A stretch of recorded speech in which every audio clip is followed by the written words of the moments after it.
What happens during a wheel alignment? You understand that the wheel alignment needs to be there for the vehicle to drive straight. We get it. But what's really being done? You take your vehicle in, you say, I need a wheel alignment done because it's pulling to the right or pulling to the left or feels funny. And they go ahead and they take it in, they inspect it, and they tell you, oh, you've got a couple of bad ball joints. You can't get your alignment done until you get those ball joints fixed. Or you have a bad inner tie rod or something. And to understand, I have two types of customers that come in. One is I noticed something weird in my vehicle, let's do a wheel alignment, see if that fixes it. The other is, I've replaced parts and I know I need a proper alignment done. Can you do the alignment for me? Both are good customers, both have needs that need to be met, but both also have to understand that the first thing I have to do when I do a wheel alignment is I have to inspect the vehicle, the front end and the rear suspension, to make sure that everything is going to stay in line while I do my adjustments. If you've got bad ball joints, then while you're trying to adjust everything and you're watching the screen with your degrees and everything, as you'll see here, if you got bad ball joints or a sloppy tie rod end or something that has play in it, it's going to make those numbers go wonky. You won't be able to I guess count on the numbers to stay where they're at when you get it back to the right position.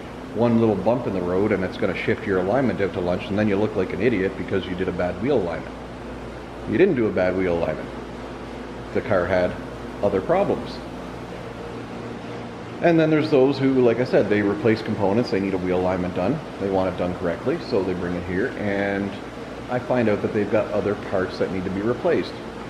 One person on their own inspecting a front end, you can miss things. It's better to have a second person with you. You want to check your tie rod ends with the weight of the vehicle on the ground. Don't jack it up and shake them back and forth and hope you're going to find any play in them, because when the strain is off, everything feels tight. And same goes for if you're checking your tie rods, or sorry, your idler arm, pitman arm, all those things, or your rack and pinion.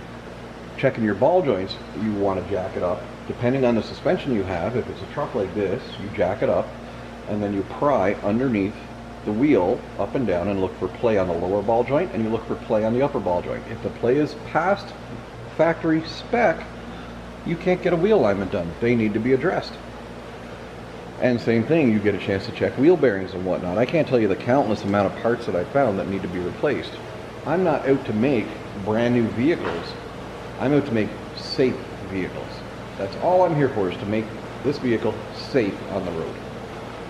So if you ever wonder why they're calling all these parts or whatever, and you're being, well, I checked that stuff and it was good, feel free to ask to be shown.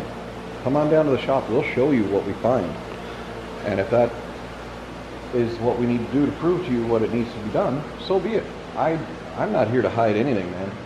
I'm here to do as quality of work as I can with the tools I have at hand, and to try and make happy customers at the same time.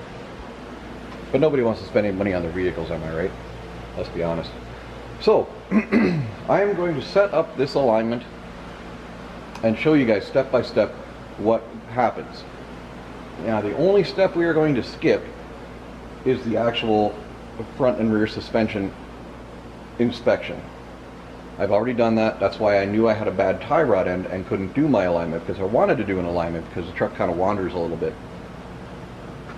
There are a couple other things that we're going to talk about as I do it, but follow along and let's see what it really takes to do a proper wheel alignment. Well, on this 78 Dodge, we're just going to say to do a wheel alignment. There's a couple of things that I won't be able to adjust due to age and seasedness and time frame. I do want to get home at some point tonight. Here goes. All right, step one, we are going to check tire pressure. If you have one tire that's got a whole pile of pressure in it and one tire that doesn't, that will make the vehicle ride weird. And I have 35 psi in that one, which is right where I want it to be.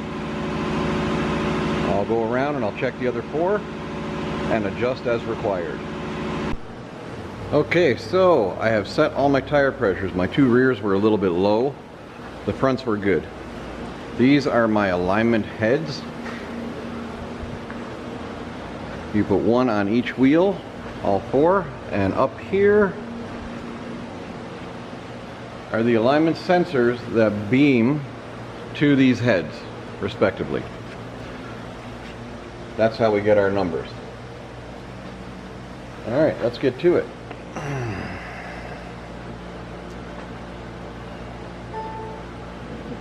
Work order, first name, oop. Skip last name, skip company, skip VIN, skip license, year 78.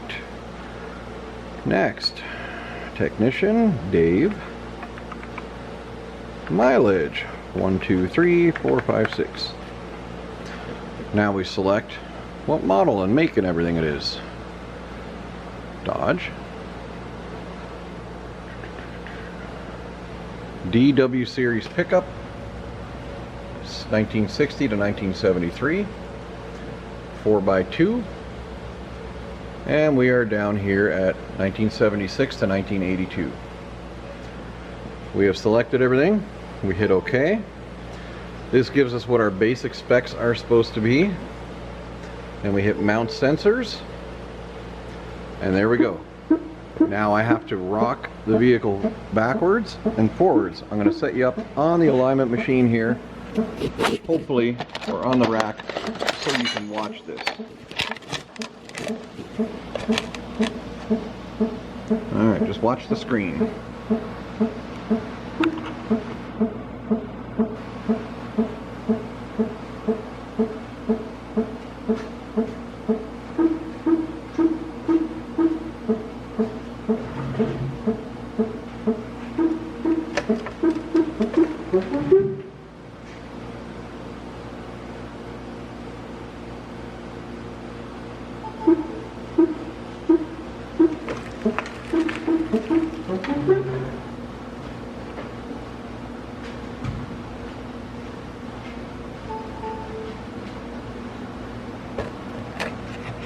Okay, so we have done our roll, which basically gives the system a place to know where the center of the wheel is, the spindle and all that jazz, and it starts its base calculations from there. Now we have to do a caster sweep where we have to turn the wheels side to side so it can actually measure the degree of caster the vehicle has, and that will tighten up the toe numbers and the camber numbers as well.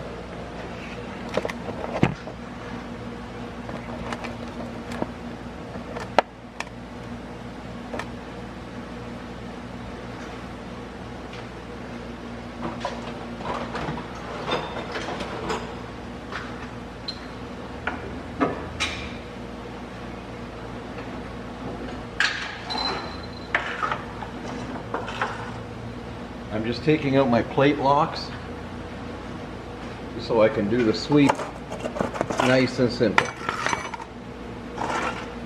All part of the game. It's procedures. That's all it is procedures for everything.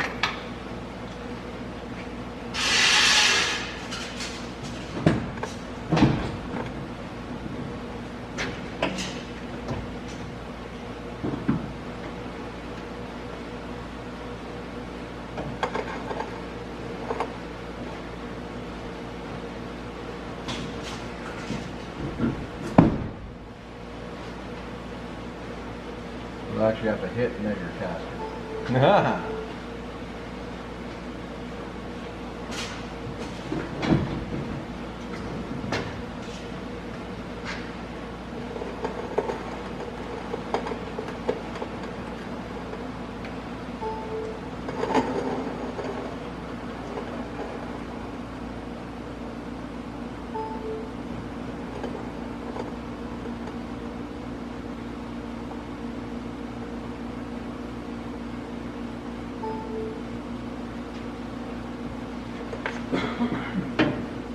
Alright, sorry for being on Zoom before, but there we have it. Here are our numbers. Now what do they mean? Down here we have camber and toe numbers and thrust angle. That tells us basically they're not a needed number, but the thrust angle is. This tells us if our rear diff is bent past any specifications, which it's pretty good. The tires are running straight. There is a little bit of bending in for the tires, so I would say probably the rear axle bearings will need to get done in the summer, but there's no axle seal leaks or anything, and I didn't find anything bad about it. That's probably just the play in those, shifting it up and down a little bit. And here we go. Here's our front measurements.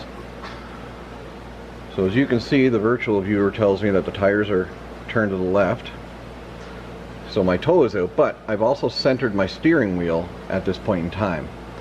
Now my camber and my caster numbers, they are fairly horrible according to this, but if you know how to interpret these numbers, they're not bad at all.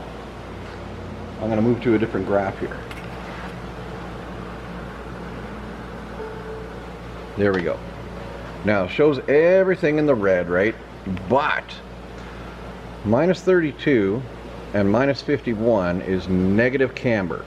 So the wheel, positive camber, the wheel will be pointed out at the top. Negative camber, the wheel will be pointed in at the top. We want some negative camber. Negative camber helps your vehicle track straight, along with the toe. Negative camber helps it track straight. If you have too much negative camber on one side, it will push the vehicle to whatever side of the road it's too much on. Same thing if you have too much positive camber, it will pull the vehicle to whatever side of the road the too much positive camber is on. So right now, I actually really like where my camber is, and I'm not going to adjust anything. No word of a lie, I kind of can't. But that's besides the point. We still have to adjust our toe, and those numbers will change a little bit, and I'll show you why. But here we are with our caster. Now, spec is 0.5 of a degree positive over here and 0.5 of a degree positive over here.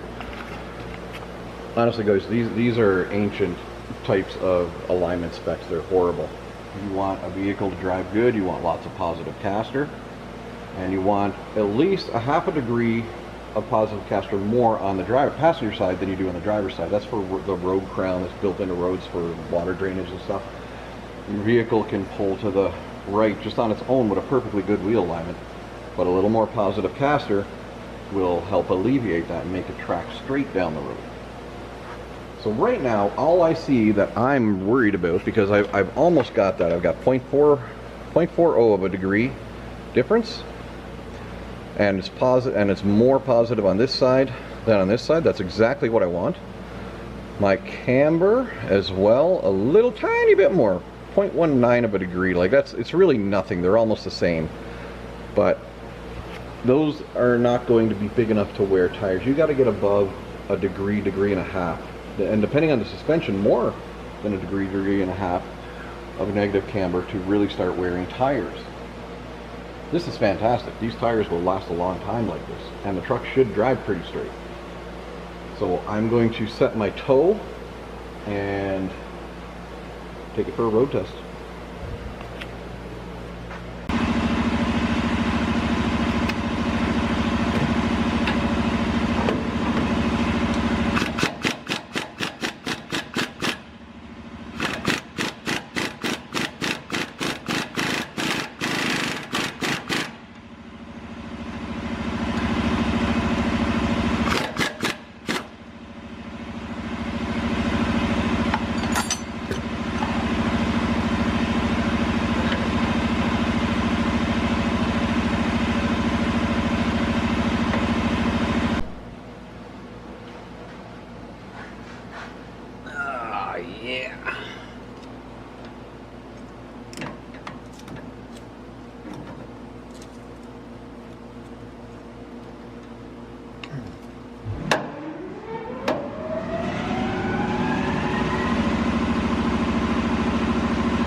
Now, I don't know which way I'm supposed to go here,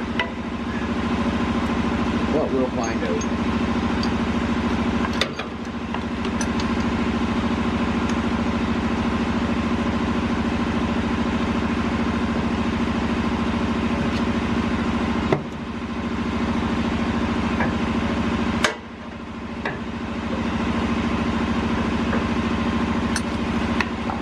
Everything's in your way.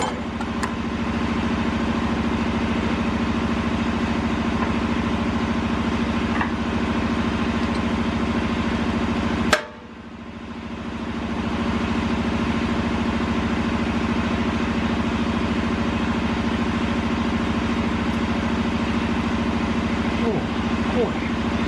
Alright, we're going to heat that up.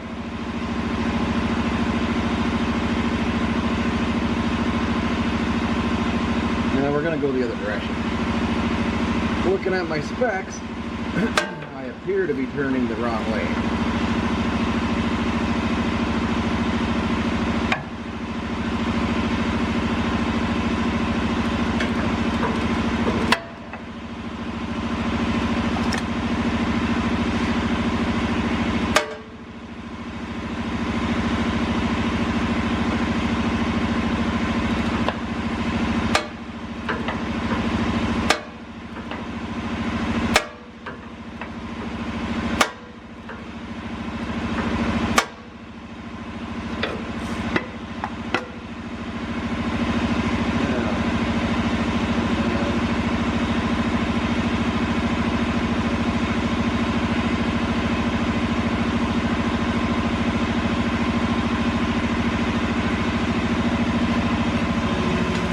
Okay, so that little bit of adjustment brought my toe in to 0.05, almost perfectly centered. I'm going to tighten it up a little bit more because when I tighten those clamps, it's going to spread a little bit on the tie rod. There's little things that you have to do, to compensate for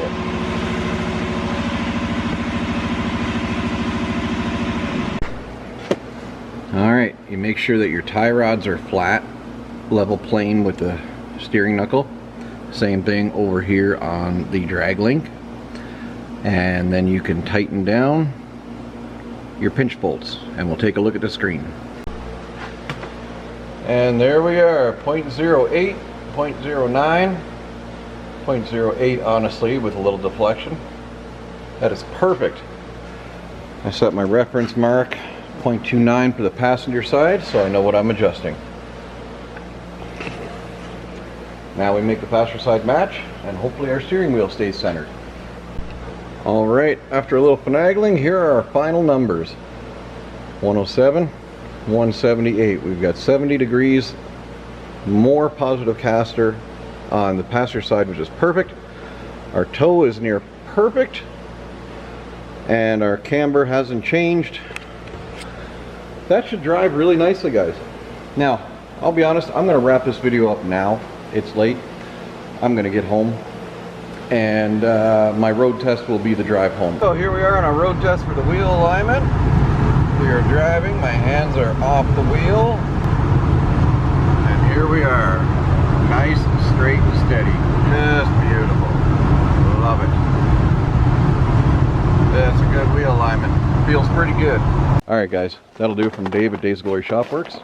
I appreciate every one of you. Thank you all for watching, and we'll see you on the next one.